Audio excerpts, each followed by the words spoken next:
Hi, everyone. I am Diana Bad. I am a neuroemotional coach. And today I really wanted to share a couple of really powerful exercises with you that will help bring you out of survival reactivity. Now, a few days ago, I sent you an email which talked about why a lot of us think we're in our emotions, but actually we have been pushed beyond our emotions. They are so uncomfortable. Our brain has interpreted them almost like it's a threat to our survival and pushed us into survival brain. When we aren't used to really being with our emotions, when we're not used to being able to sit with them and process them, this pattern gets created within our brain that sees emotions coming up, anger or fear or shame, doesn't know what to do with them, and activates our survival brain to help discharge the discomfort of that emotion. Now, when we're in survival brain, it's a feeling of urgency. It's an urgent emergency state. And I described it in the email a few different ways that it can show up. Because we have four possible reactions in survival: fight, flight, freeze, or appease. Now, if you didn't read that email, I would encourage you to go back and have a look. It's called Why Emotions Are So Overwhelming. And it goes into a bit more detail about survival. So today I want to give you two exercises that are so useful, and we can use them, when we notice we're in survival, when we feel that sense of urgency, when we think that we another kind of sensation is we disconnect from our body. So I always say, can I feel my body? And that's a really good sign. Like, am I disconnected from my body? That's a good sign you're in survival. Do things feel urgent? Do I feel trapped or doomed, or like there's no solutions? I'm never going to get out of this, or there's one solution and it's terrible. Also, this sensation of tunnel vision, like it's the only thing you can think about. It's like your attention goes from this expansive world and all the possibilities and ideas and solutions to one thing, right? So if you notice these sensations and they've appeared as either fight, flight, freeze, or appease, because those are the only options, we can do one of these exercises or both. Now, these exercises are also really powerful for in other circumstances. One of them being if you anticipate you might get pulled into survival. And these often are times when, maybe you've got a stressful work meeting, or your boss has messaged you, we must speak right now. Or, the headmaster at your kid's school, I need to speak to you about your child, or checking your bank account. That's also really common time when survival gets activated around money. Or going to see your family. Another super, super common time when the emotions are so much around these different situations that survival gets activated. So anticipating you being pulled into survival, that's the second. And then the third one is interesting, and I talk about this a lot more in my work.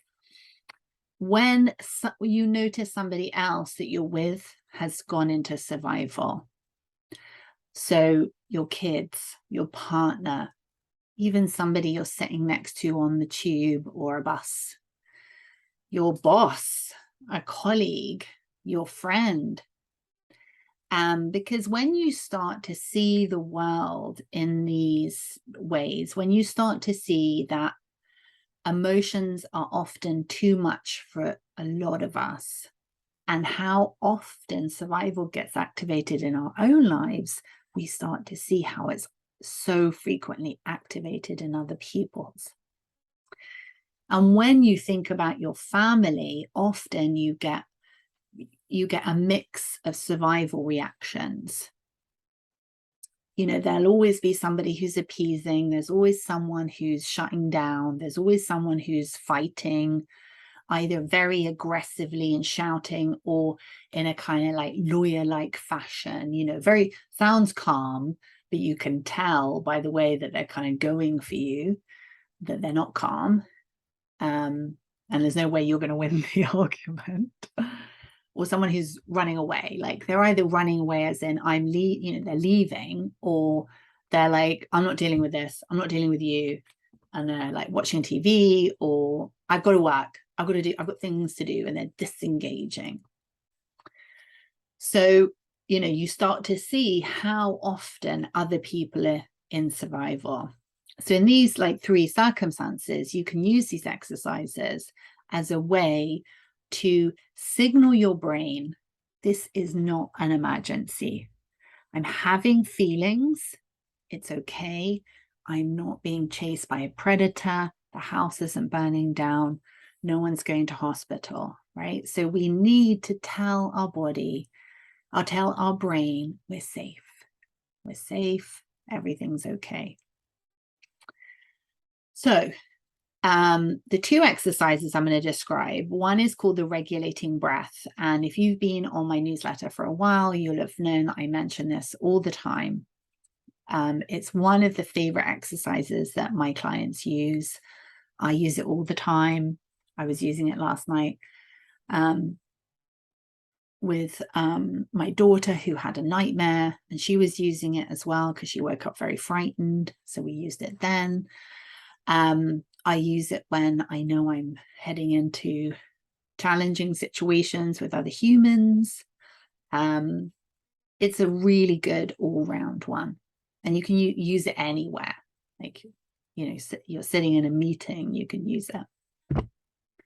And the other one is called Scanning the Savannah, and that's really my favorite, but it's not as portable, and I'll show you why. So the regulating breath is so simple. All you have to remember is to make your inhale shorter than your exhale.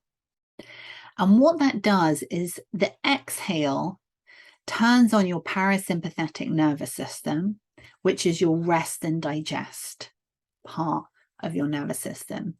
And so what your brain gets the signal of is, oh, if we're in a rest or digest state, there's no emergency, you know, because you wouldn't be in rest or digest if, you know, something was happening. So let's do a couple now. You can go along with me or just watch me. And what I would say is you do as many as you want in until you feel that connection with your body returning, and you feel, oh, okay, I don't feel things are so urgent now, right? So it goes like this.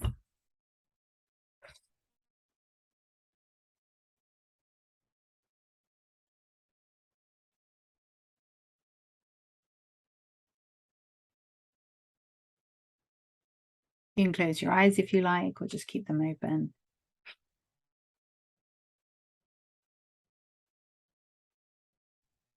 So that's a short inhale, long exhale. You know, you could do 10, 20, 5, whatever feels good. And what you should feel as you're doing it, and you're keeping, you know, you want to keep an eye on your body, the sensations in your body change, that feeling of urgency starting to ebb away. So the second one is Scanning the Savannah. I love this one. Not everyone loves this one. And I have a whole collection of exercises because everyone will respond to different ones differently. The breathing one seems to be fairly universal. So what you do is you have to sit on something with a back. And ideally you're, the wall, there's a wall behind you. And you're putting your arms behind your head like this. And then only moving your eyes, not your head, only moving your eyes. You're going all the way to one side, looking all the way to one side. And then you wait for a natural sigh or swallow, and you go all the way to the other side. Just nice and slowly, you're scanning the savannah. So you're scanning your environment.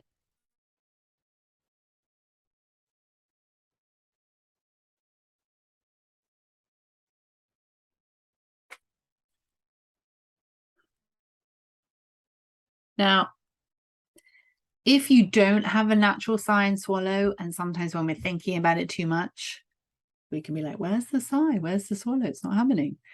Just swallow and keep going. And usually that natural instinct to sigh or swallow will take over.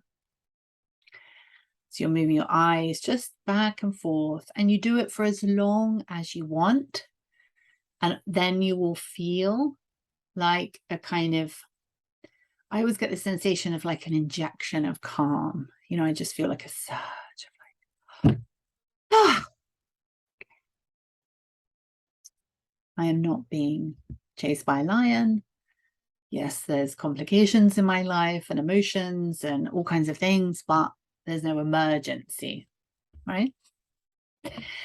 So I really hope those exercises are useful. I would love to hear if you try them, how they feel for you.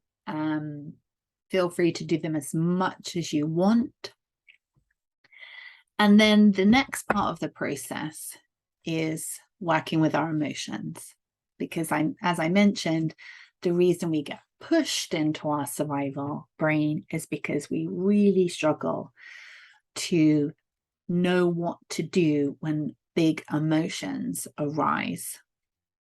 And that's what I'm going to be talking about in the next video, which I will send out tomorrow.